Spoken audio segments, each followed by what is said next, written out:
dust had barely settled when Sir Simon rode back to Ashbury. He had won, but the victory felt hollow. Trailing him was Sir Richard Montague, a defeated man and now a guest, a prisoner in all but name, held until his word could be trusted, which in truth it never could be. But while Sir Simon had secured his triumph, a shadow was already moving. Richard's son, John de Montague, had raced to the court of King John. He was his father's son in every wicked way, a sadistic man with a soul so dark he trusted no one. Named after the king back when he was known as Lackland, the apple hadn't fallen far from the tree with John de Montague. In fact, it had rolled into the dirt and was rotten through.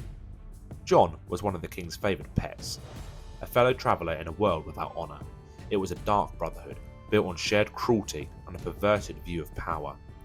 So when John pleaded his father's case, King John listened intently, ever seeking an opportunity to remove those he suspected of disloyalty. His judgment, Sir Simon's actions at the crossroads were unchivalrous, the duel at the new bridge illegitimate, and an affront to God, and so came the royal summons.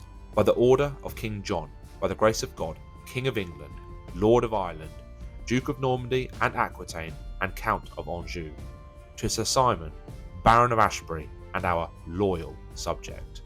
It has come to our attention that you have illegally detained a subject of the crown, Sir Richard de Montague, and have acted without due legal process. Your actions are in direct violation of the King's peace. Therefore, you are commanded, under the pain of our royal displeasure, to present yourself at our court at Westminster. You are to arrive by the feast of St. Michael. You shall immediately and without delay restore to Sir Richard de Montague his freedom and make restitution for the harm you have done him. Sir Richard shall escort you directly to our presence.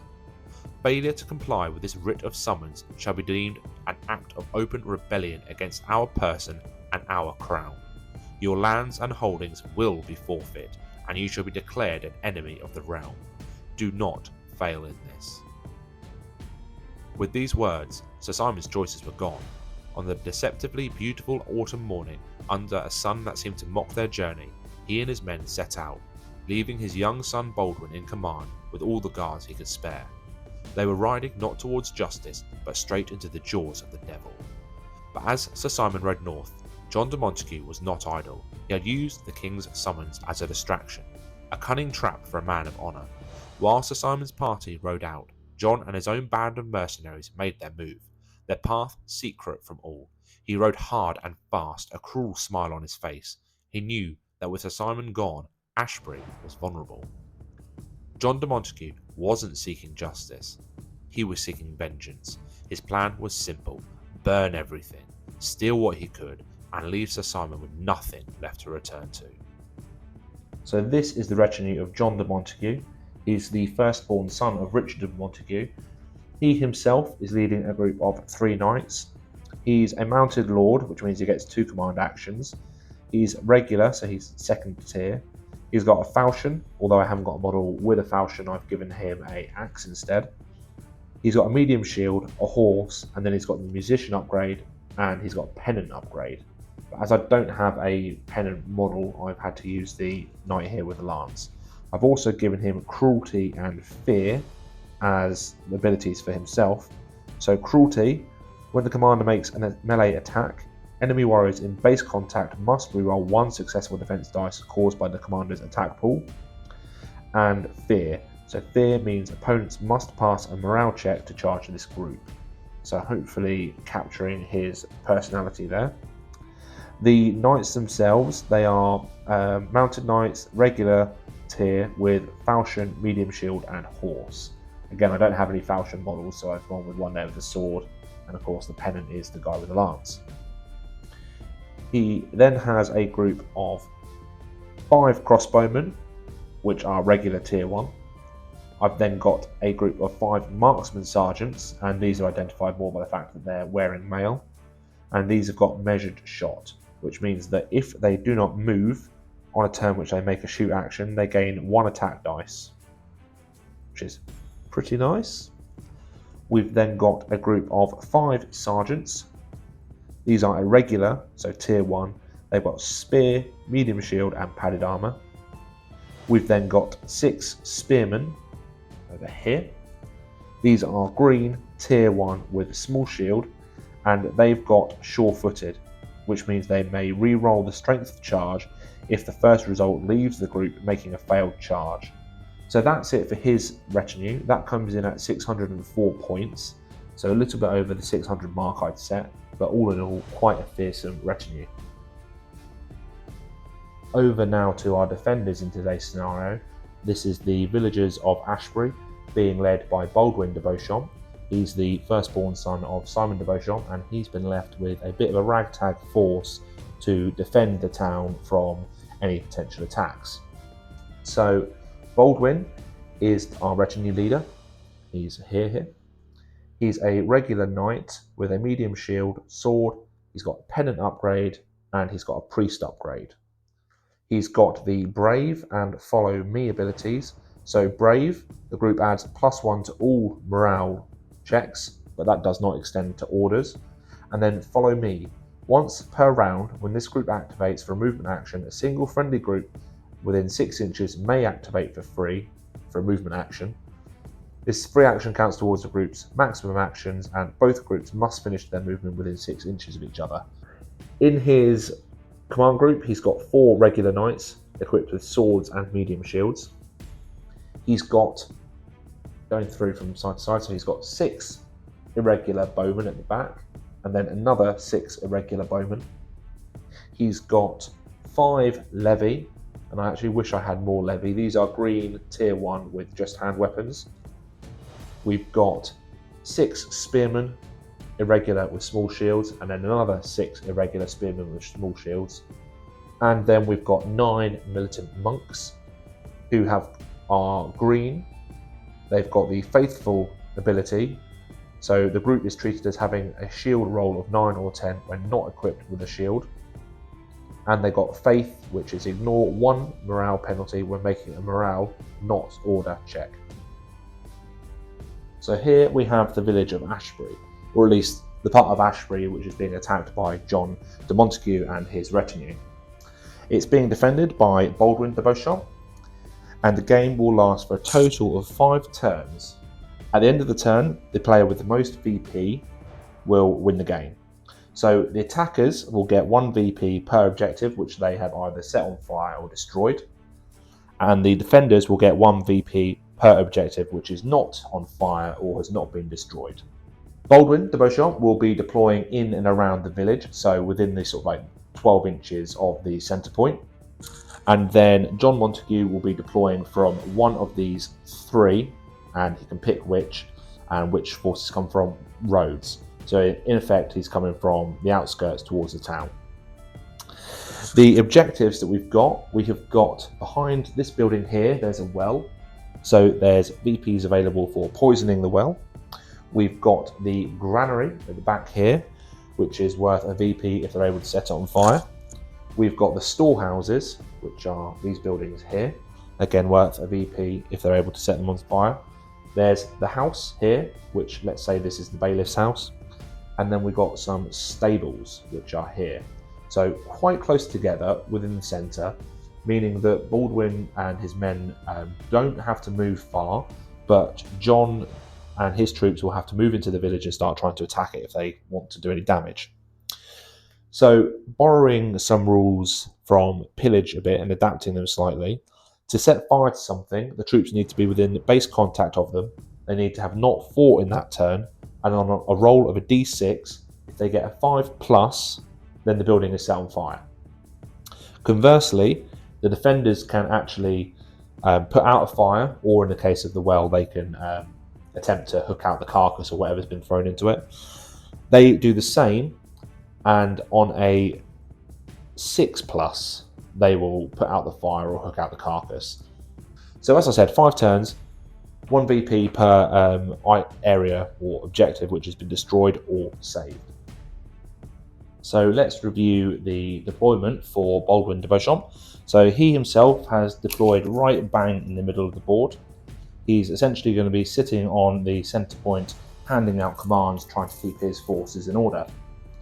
He's deployed a group of spearmen blocking the road here, and another group of spearmen blocking the way there.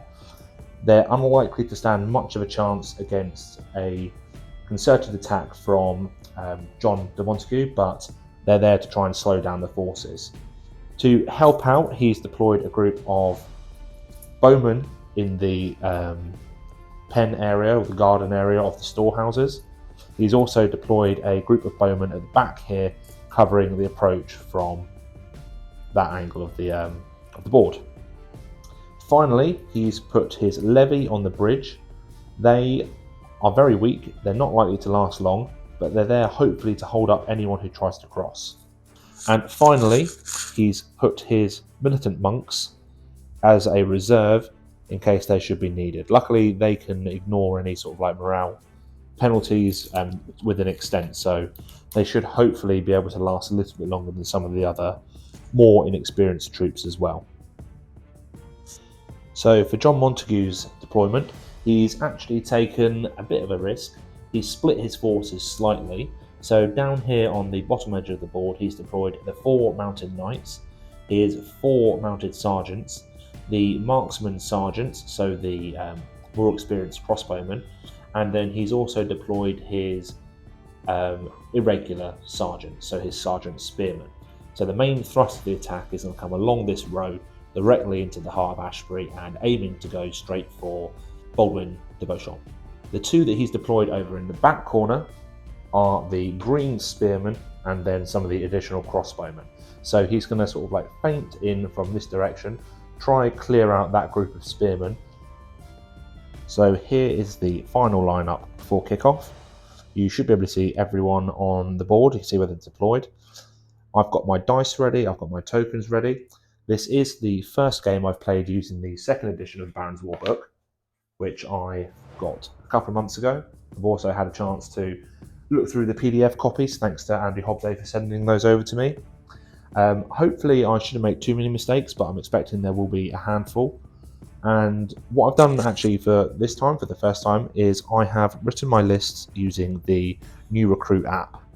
So this is very useful. It's got a useful army builder. It gives you an explanation of a lot of the special rules. So hopefully I shouldn't have to refer to the rulebook too much. So let's get set up and let's roll for the first turn of initiative. As I don't yet have a dice tray, I'll be rolling the dice as clearly as I can into the shot and letting you know the results. So I'll be rolling on the black for John de Montague and on the white for Baldwin de Beauchamp. So first turn initiative goes to Baldwin de Beauchamp. So first things first, knowing that his spearmen here are very vulnerable, he is going to first off activate this group of spearmen and give them a defense action. John Montague is going to move up his crossbowmen 3 inches. Moving them up 3 inches brings them within short range of these spearmen. The spearmen are in fact going to take a defense action. 5 crossbowmen. They are regular crossbowmen. They hit on a 6+, but because they're shooting at short range, they get a +1 to their attack roll. So they're hitting now on a 5+. They get a 0 and a 9. The spearmen have a 7-up save, but they must roll at least 1 0 to save that critical hit. If they fail, then they do get a shield roll on one of these possible wounds. They get a 9 and a 9. So whilst they do save this one, the 9, they don't save the 0. So they lose 1 man. They lose a man, they take a point on their morale score and they move back 2 inches. So first blood to John Montague. Over to Baldwin de Beauchamp. To counter this, he's going to move some of his archers out of the pen to try and take a shot at these spearmen. Now, to move out of the pen, they need to cross the obstacle, which takes them 1 inch of movement. They can move 3 inches and still shoot. So essentially, they can move over the barrier and then shoot. So they've moved up. Now take an attack action. So we'll call it unhindered to give them the benefit of the doubt. Yeah, they can see him, so I'll give them all 6 dice. but the spearmen will take a defence action. So we've got 6 irregular bowmen hitting on 7s. They have missed.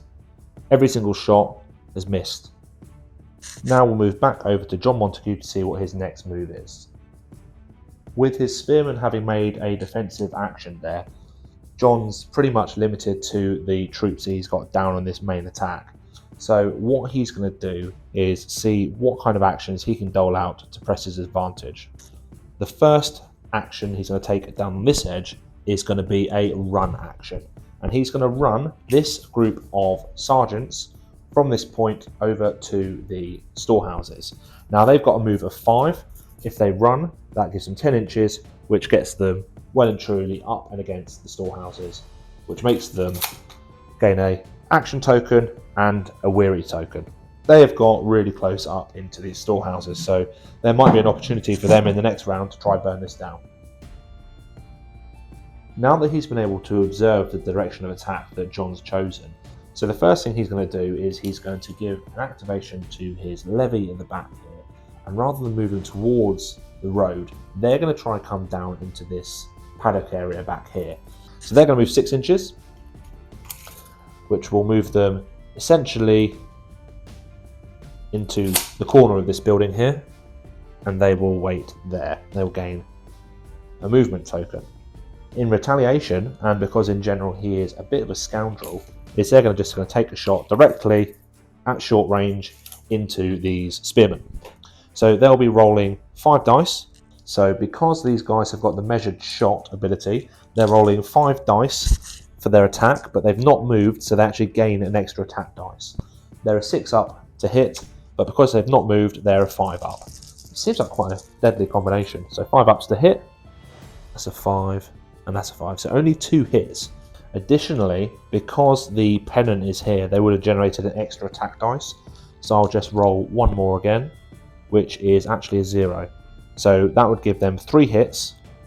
It means that the defenders are rolling 3 dice, but because their own pennant is in within range, they're going to be rolling a 4th dice.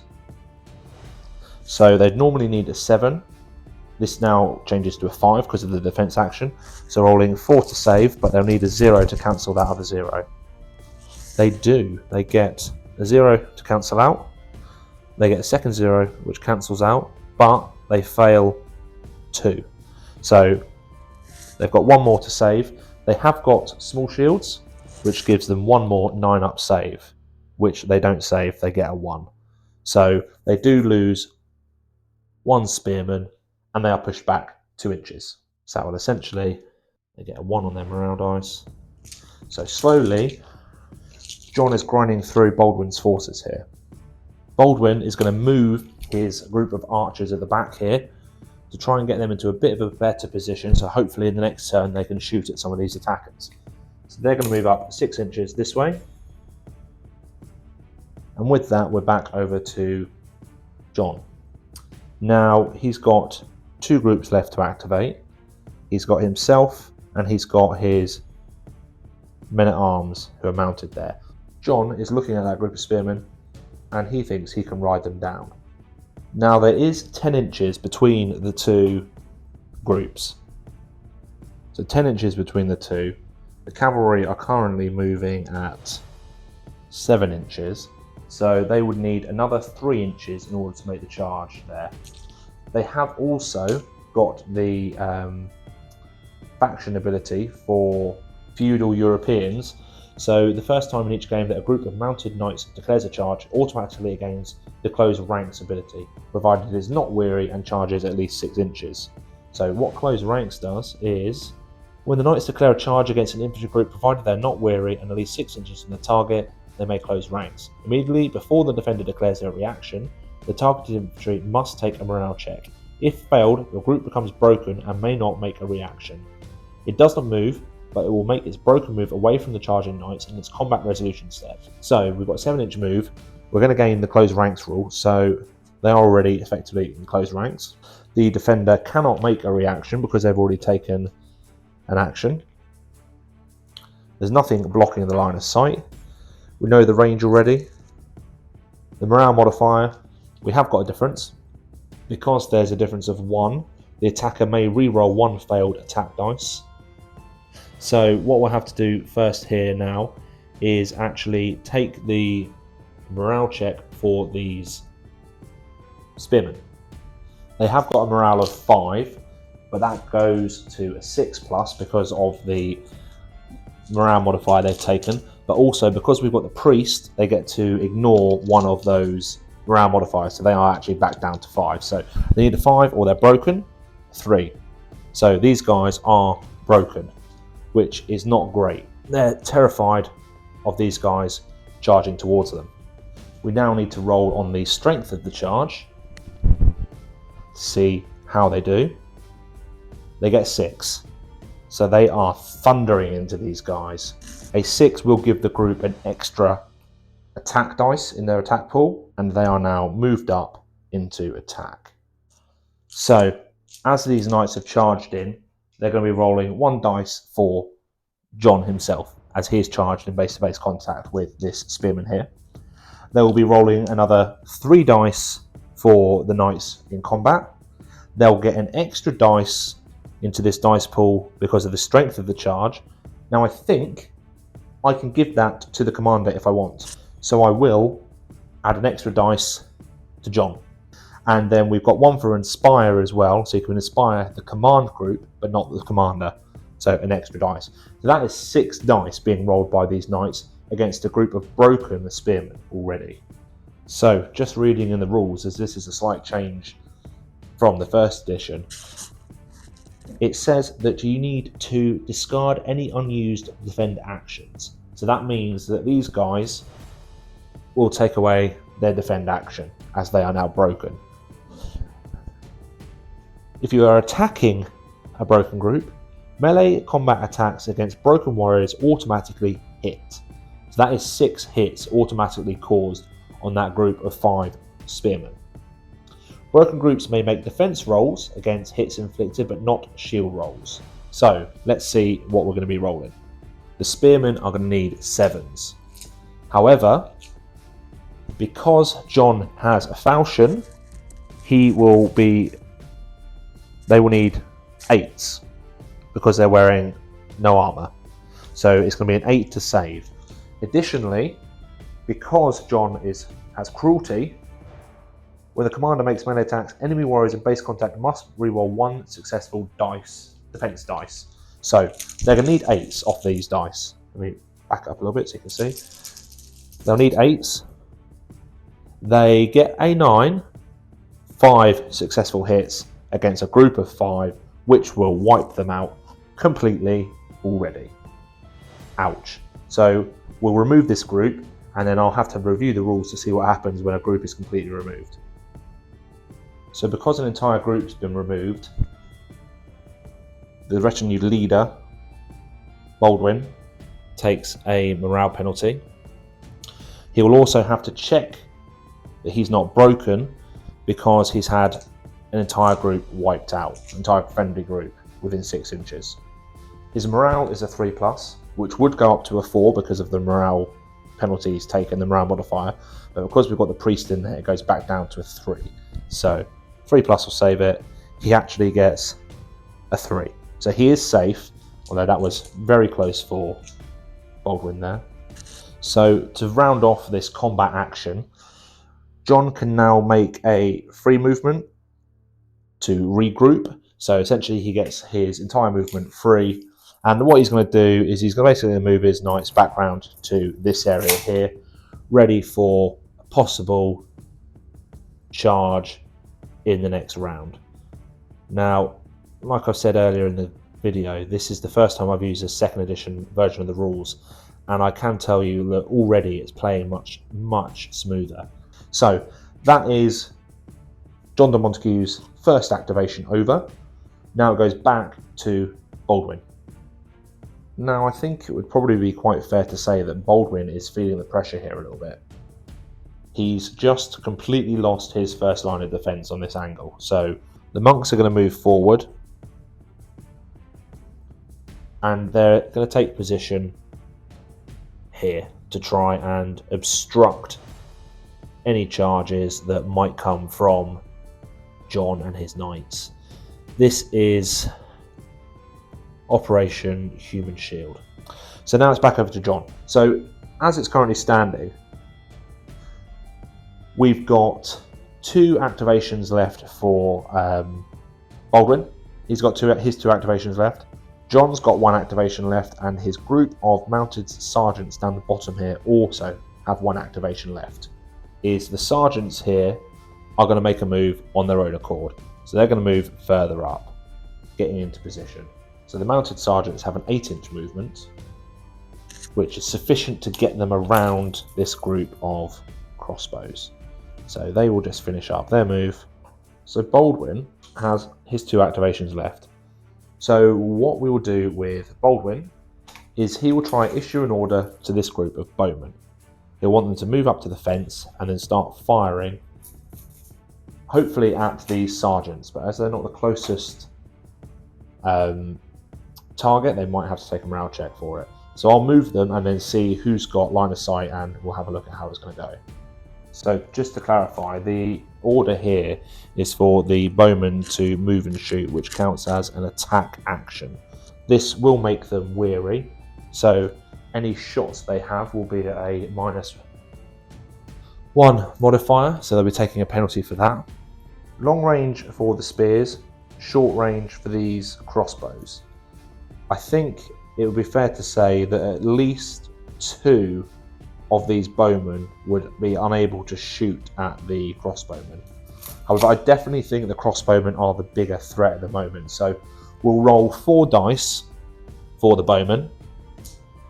They are within 9 inches of the pennant, so they get an extra dice for inspire. So hopefully they can do a little bit more damage than we might expect. So these are irregular, so they hit on a 7. Because they're weary, that's now up to an 8. And they've got 2 hits. They've got 8 there, and a 9, a 1, and 2 4s. So we can take the 1 and 2 4s away. The crossbowmen, as they've already taken their action for the turn, they can't react. So they are actually going to have to roll their defense. They are on a defense of 7 up, so they'll need a 7 and above to try and save these hits. And they fail. They lose 2. So that's 2 dead. So that's not too bad. That's a good return actually for John's men. They were weary. So these guys go back 2 inches. But what we've got here now is this group of crossbows at the side here have moved back 2 inches because they've taken 2 casualties. They do need to take a 2 on their morale modifier. And they're not going to need to test for broken because they've not lost enough troops in this round of combat. I actually forgot to roll the morale to see if that group would actually even be able to do this action. So let's see. They got an 8, so yeah, they would have been able to follow the order given out by Baldwin. So he takes an order token there. So we're back over now to John, and he's got some options. He's going to charge into these monks. He'll take a charge, but then he'll also be weary, which is fine. Baldwin cannot order these guys to take a defensive reaction because he has to keep 1 of his command actions for himself. He has to spend 1 on himself. So far, he's ordered those bowmen in the back to shoot, so he can't issue another order. So he's not going to need to roll to see how far he can charge, but he will roll on the strength of the charge to see if he gets any extra dice. So at the minute, he's going to be rolling. He gets a 5.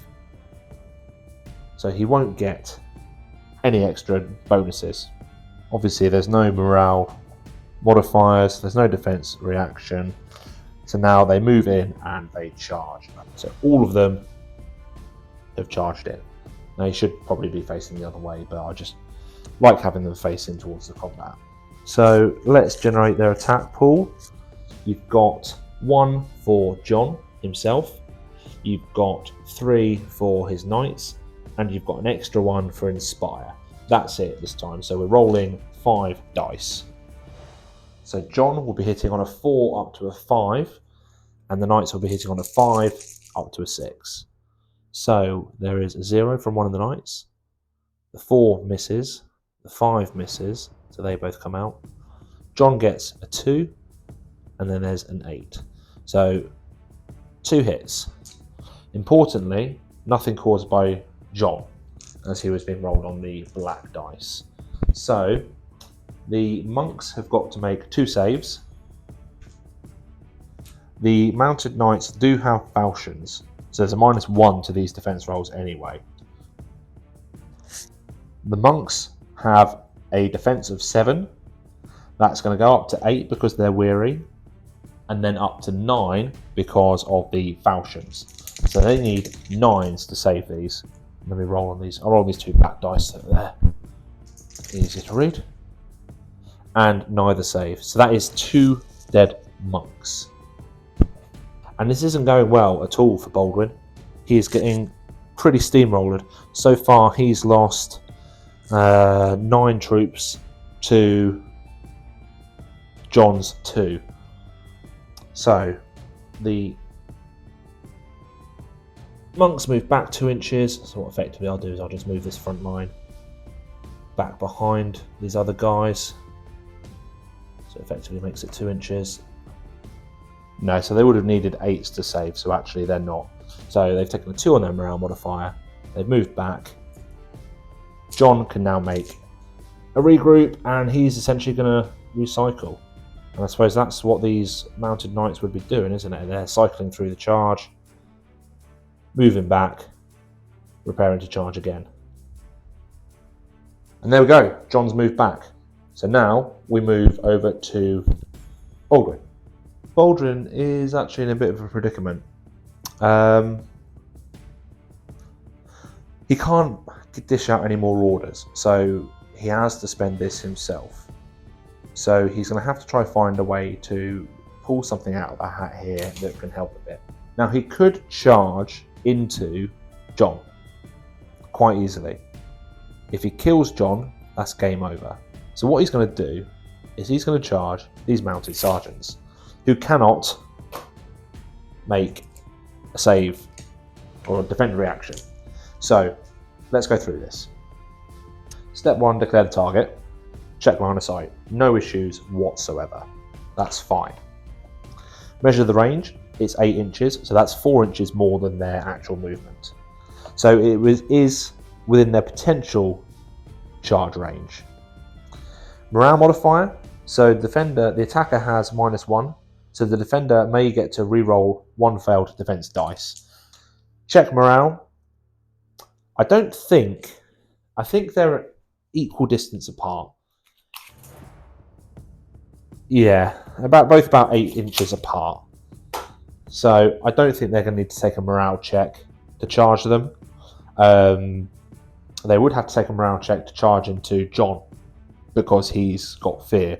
So I think they'll be fine with that. No defender reaction. Strength of the charge. Let's see. They need at least 4 or more. Yes, it's a 4. It's a 4. We'll call that. So that's a 4. So they get to move forward. They charge in, but they're not getting any extra dice. So we're moving forward. I think they can all, and we'll take the risk here. John will fight in the front rank. So they've charged in. They've moved. We need now to generate the attack pool. So there are 5 in the attack. So we will do Baldwin has got 1. He's then got 4 knights with him. So 2, 4. And then inspire, because they can inspire themselves, or inspire the command group even, I should say, an extra dice as well. Now, they've not taken any other moves, so they're not weary, so they're going to be fighting normally. It is going to be a 4 up on the black dice. It is going to be a 5 up on the red dice. So there's a 5 there, a 6 there, and the rest have failed. So that's 2 hits. The mounted sergeants themselves are under the defense of 6. So they'll be saving the 2 hits, but because they're within 9 inches of the pennant, they get an extra defense dice, so they'll need to roll a 6 on these to save them.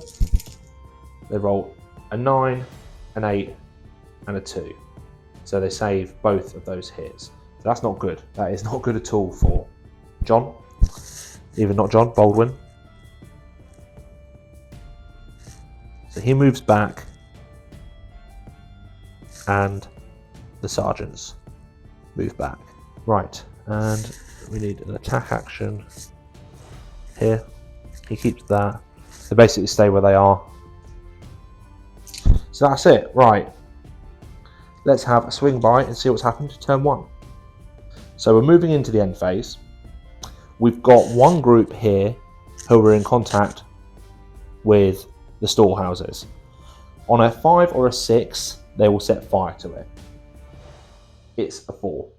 So this turn, it doesn't catch fire. But going around now, we gather up all the tokens which have been used. Anyone who is weary, we remove the token, provided they haven't got anything on their morale score. We haven't got any groups that took wounds or were weary, as I just said, so all of the morale pips go down by 1. So he loses it, he goes down to 1, and these guys lose it.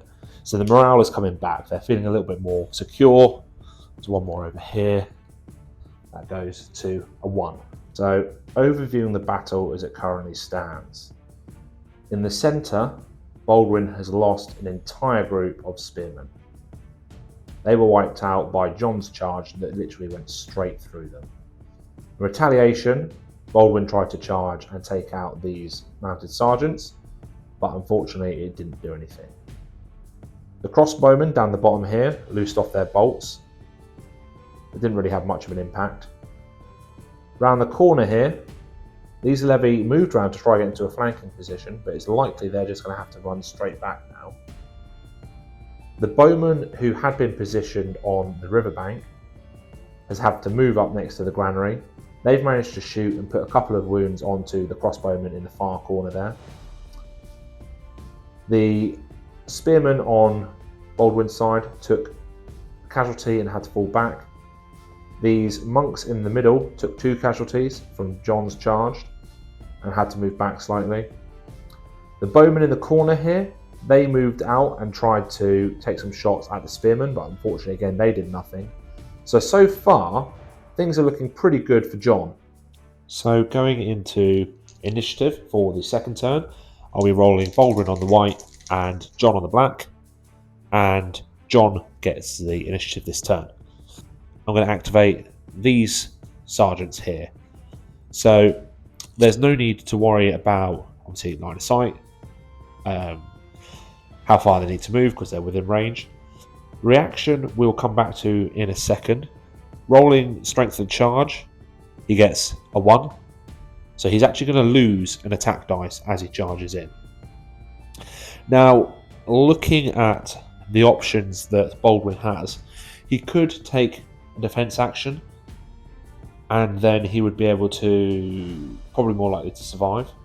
Or he could take an attack back option, which will give him the opportunity to actually put some wounds onto these sergeants as they come charging in. I think he's going to have to take the risk and attack back. We'll move them in. There's no morale modifiers to take into account because they've got an equal morale score at the minute. So generating the attack dice for the sergeants, they would initially get 4, but because they have rolled a 1 on their strength of the charge, they lose 1, but they gain 1 again for inspire. What I will do is, because one of the attack dice is directly onto Baldwin, I will take that out and swap the colour. So although they both still need the same result, which is a 5, the one which is attacking Baldwin is the only one which actually has the chance of wounding him. So yeah, needing 5s on these 4 dice. And there's an 8, 4, a 1, and another 4. So that's not great. So the only wound could potentially be caused would be against a regular knight, not against Baldwin. the knights themselves would be a 5 up defense. So needing a 5 to defend that. They get a 2, but they have got a medium shield, which is an 8 up roll. However, that goes up to a 7 plus because they've got parry. And they save it. So they save it on a 7 plus. So no wounds caused to Baldwin's group. So now in retaliation, Baldwin is going to attack back. So Baldwin is fighting, so 1 dice from him. Then there are 4 other dice, 2, 4, and then they gain 1 for inspire because they can inspire themselves. So they are rolling 6 dice. They need a 5 up for the knights and a 4 up, I believe it was, for Baldwin. Yes, 4 up for Baldwin. So 4 on the black, 5 on everything else. So, yeah, every single one hits. This is not looking good for the sergeants. So that's a total of 6 hits against 4 troops. So they will be rolling 6 dice to save, plus a 7th dice for inspire because they're close to their pennant. They need to get at least a 6 up to save this, or they're reliant on their shields. That goes against a 0, so 1 guy is going to be dead. We've then got 7, which will save, and another 7, which will save. So 1 guy's going to die, so they're only going to be rolling 3 shield rolls. So I'll take this away, because I don't think the inspire counts when you're it's a defense dice, it's not a shield dice. So they've got parry, so they'll need a 7 up save for the shield. They do get a 0, but they lose 2 others. So that is 3 dead. 3 of those off. They'll be moving back, or he will be moving back 3 inches. He'll be taking a 3 on his pip there. And as they are the winners of the melee, Baldwin's group can actually make a free move action. So what they'll do, they can move 4 inches. They're going to move back slightly in case these knights decide to charge. And Baldwin is actually going to go into the back rank so that he's not as exposed as he was previously. So as the sergeants lost more than half of their unit, they now have to take a morale check. Their morale is a 4 plus, but that'll go up to a 7 plus. It doesn't help them. They've got martial respect, and so do the marksmen and sergeants. But they would still count their morale penalty when they take that. So they're actually going to need a 7 plus not to break. So I'll roll on this dice. He does get a 9, which is not a bad thing. But it's not a good start, really, for John this turn. Now we move over to Baldwin. We're going to see what he thinks he's going to be able to do. I think Baldwin might actually have to try and stop some of the groups that are coming down the path towards him, or move some of his spearmen down so he can see a bit better, move some guys up in support. So on this side of the table, Baldwin's going to order these bowmen to, well, he's not going to order them, they're going to do it off their own volition, it's not a command. They're going to activate and they're going to shoot at these bowmen. These spearmen, sorry. They're currently at short range for some, long range for others, but they're going to move 3 inches. So essentially, they're going to shuffle forward a bit more. These guys are going to come to here. These guys can cross over, but it essentially is going to leave them there, and these guys are going to end up on the other side. So they are a bit more exposed now, but that does mean that they are all now within short range of this group. So they should be able to make short work of them. Obviously, the group of spearmen don't want to die, so they are going to take a defensive action. Now, the archers are out of range of the Inspire, so they are actually shooting only 6 dice, and they will need to get a 7 to hit. So let's roll these and see what they get. So we're looking at, there's 1 9, there's 1 7, and then 2 1s and 2 4s. So 2 hits. That means 2 saves for the spearmen, and the spearmen themselves, they need a 7 to defend, and they've got small shields. They get a 0 and a 7, so they actually smashed that. So they are absolutely fine. And actually they wouldn't have needed a 7, they'd have needed a 5 because they've taken the defense actions. That gives them a +2 on their defend. So they're fine, they're still in the fight. They're still there, a thorn in the side and coming down the road a bit. Now it's back over to John, and he's actually spotted a little bit of an opportunity. These crossbowmen here are unarmoured, and they can, if they wanted to, run.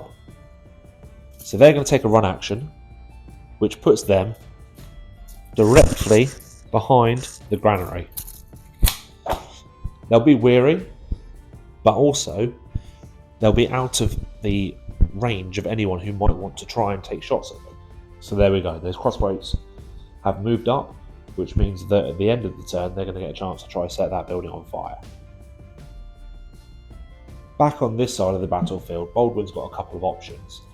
He's sitting in quite a good position after winning that fight against the sergeants, so he can stay there. He's got another action if he needs to take a defense action himself.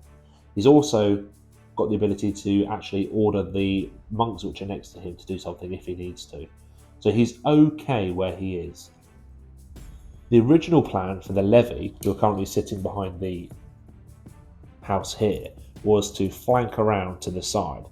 Now, at the beginning of the last turn, I didn't think that would be a good idea because those mounted sergeants were there, but as they've been hit quite hard, it wouldn't be too difficult now for these guys to come up and actually flank into the side of the sergeants and possibly into these marksman sergeants down at the bottom. So what they're going to do is we're going to see how far they can go. They can go to the other side of that fence. So they'll take a move action and they'll end up on this side. So they've taken a move, they've moved up, they're sitting there just behind the tree. Hopefully next turn they can do something useful. Going back to John, I think the most logical thing though is for his crossbowman to try and take some shots at Baldwin directly. So that'll be a total of 5 dice plus 1 for Inspire. They've also got the ability, so they've not moved, so they get another attack dice. So 5 base, 1 for Inspire, another 1 for measured shot. They are shooting at long range, which means that they'll be hitting on a 6+.